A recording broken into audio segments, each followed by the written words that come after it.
Mr. Brock and then Mr. Godin. Thank you, Chair. So my friend opposite, Mr. Iacona. Point d'ordre, Monsieur le Président. Point of order, Mr. Chair. Allez-y. The chair gave me the floor. Before I uttered 2 words, I was interrupted by Mr. Iacona on another point of order. Don't know what that point of order was, but I had the floor. So if I have the floor, I'd like to continue, Chair. Yeah. And my thoughts are this. Mr. Iacona spoke about professional courtesy. And I wanted to comment on that word, professional courtesy, because I think it's important for all of us to reflect on what has happened literally over the last week. Last Monday, this commissioner was scheduled to testify not one, but at 2 committees, here at Official Languages and also at Ethics. He chose to attend at Ethics because this is a pressing issue. It's a pressing issue to all Canadians as to why it took as long as it did for the RCMP to come to the conclusion that the investigation into criminality with respect to the Prime Minister's handling of the SNC affair would not result in criminal charges. He was expected to... Point of order, Mr. Chair. Floor, Mr. Iacona. And I have the floor, Mr. Sampson. Mr. Brock, you've listened to everyone talk about your intervention. I'm going to let you have the floor, but I will say, if you're not on topic, if you want to ask questions related to today's study, I'll let you have the floor.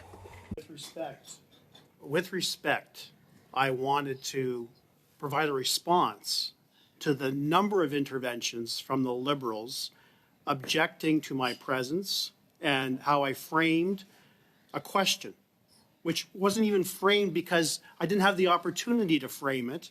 And somehow I'm being denied the opportunity. And I wanted to provide context, and I was objected to at that last occasion that I tried to provide context. We talked about professional courtesy.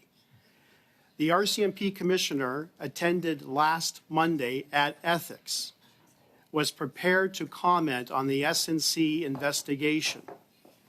And the Liberals, together with the NDP, before we even heard the statement of the RCMP commissioner, shamefully shut down the committee.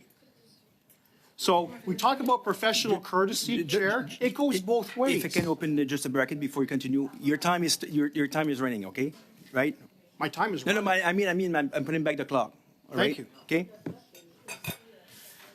So, Commissioner, going back to the original line of questioning, although no Prime Minister in the history of this country has ever been charged and or convicted of a criminal offense, if your service had reasonable and probable grounds to believe a criminal offense had been committed, such as obstruction of justice, again,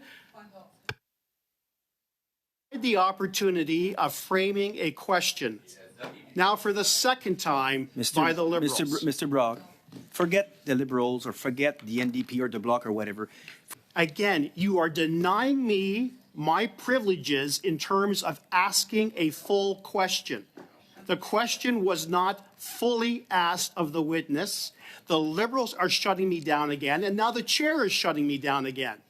Is that what you're saying, Chair? Monsieur Brock, en toute politesse, si vous pensez que je suis en train de faire... Mr. Brock, if you really believe that I'm doing this as my role as chair, I cannot prevent you from saying that, but it's not at all my intention here. I let you speak in an attempt to convince me, which is what you're doing, but you haven't convinced me. I have to be allowed to ask the question before I can convince anybody of the relevancy by which I'm asking the question. And I'm repeatedly being denied by the Liberal bench and now the chair. Peut-être à vous, Monsieur Brock, de penser ça. Je vous dis, vous avez tort. It's up to you if you believe that.